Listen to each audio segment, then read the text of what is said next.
Halo, Assalamualaikum warahmatullahi wabarakatuh. Ketemu lagi sama aku, Feby Kartikasari, NIM 123002137, Prodi S1 Kebidanan, Universitas Nahdlatul Ulama Surabaya.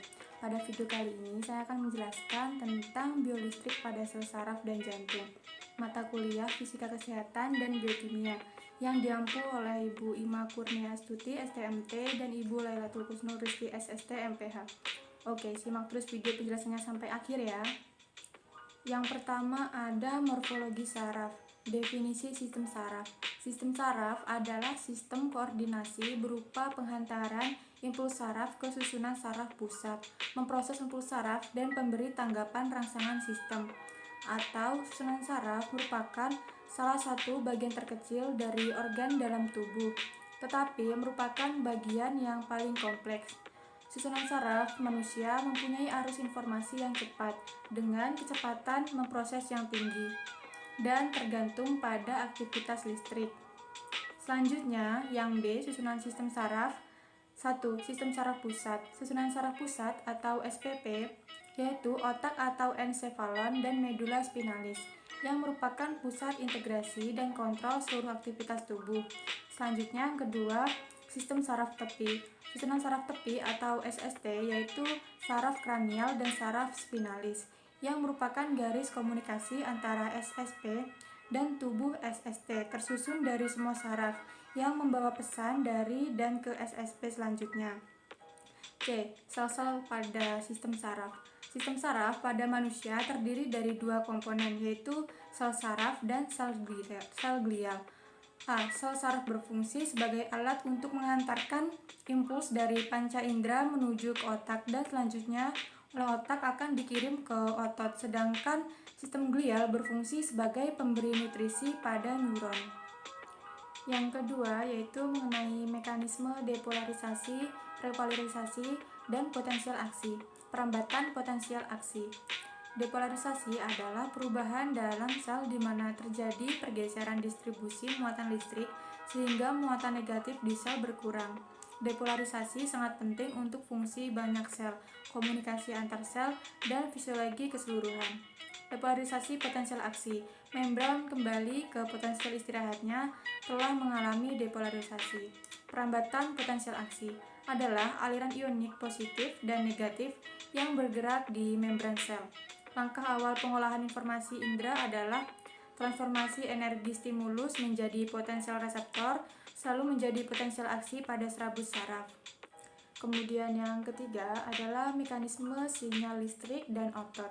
Mekanisme kontraksi dan relaksasi ini yang menghasilkan gerakan pada otot untuk mengendalikan pergerakan rangka anggota gerak pada tubuh kita, seperti tungkai dan kaki, lengan dan tangan, jari, dan sebagainya. Kemudian yang keempat, mengenai mekanisme sinyal listrik dari jantung. Gerakan ritmik jantung dikendalikan oleh sebuah sinyal listrik yang diprakarsai oleh rangsangan spontan dari sel-sel otot khusus yang terletak di atrium kanan.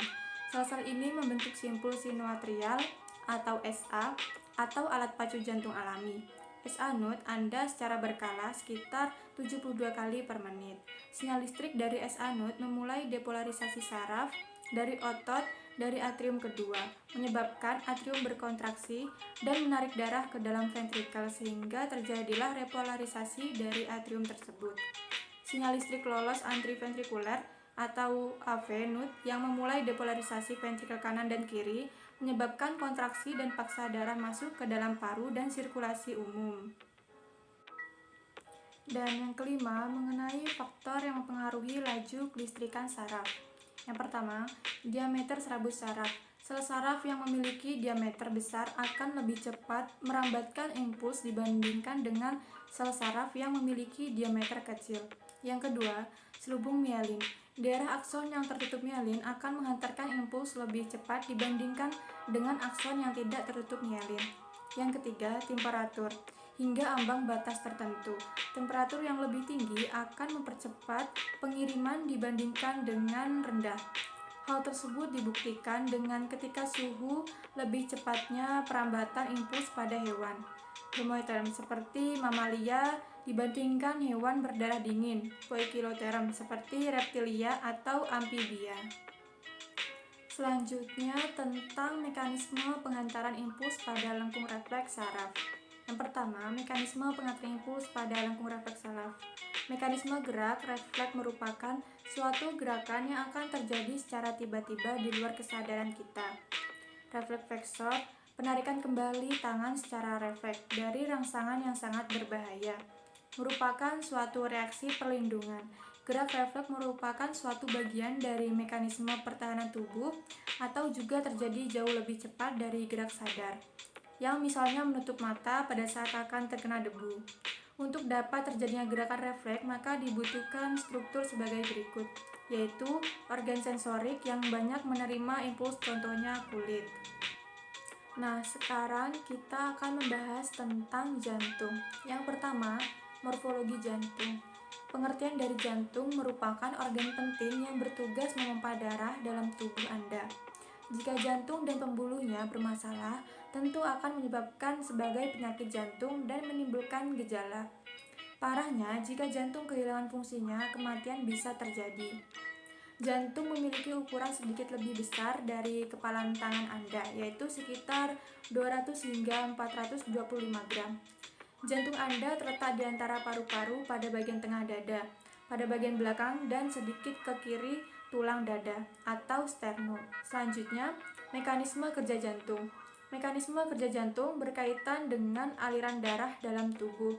Secara singkat, sirkulasi darah yang dipompa jantung adalah dari tubuh ke jantung lalu ke paru-paru, kembali ke jantung, dan alirannya kembali ke seluruh tubuh. Kemudian fungsi jantung. Fungsi jantung yang utama adalah memompa darah ke seluruh tubuh. Sebagai alat transportasi dalam tubuh, darah bertugas membawa nutrisi dan oksigen yang dibutuhkan oleh organ-organ tubuh, sekaligus mengangkut zat-zat sisa.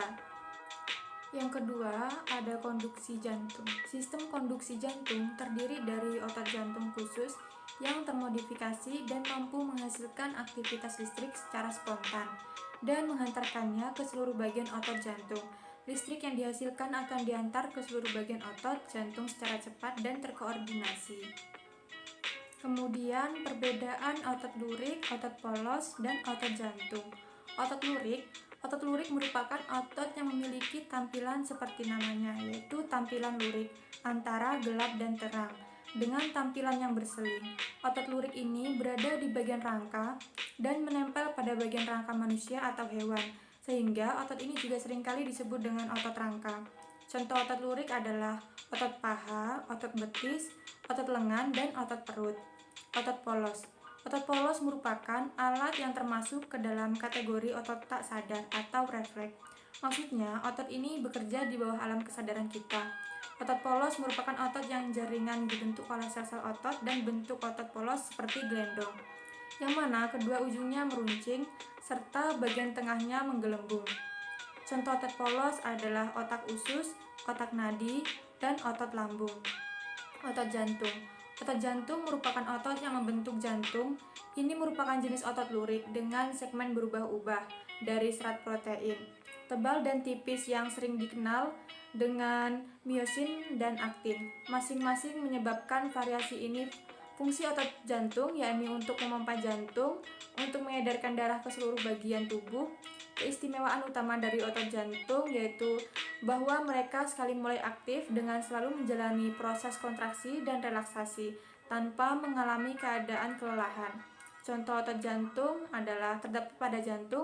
Sekian penjelasan pada video kali ini. Mohon maaf apabila ada salah kata. Wassalamualaikum warahmatullahi wabarakatuh.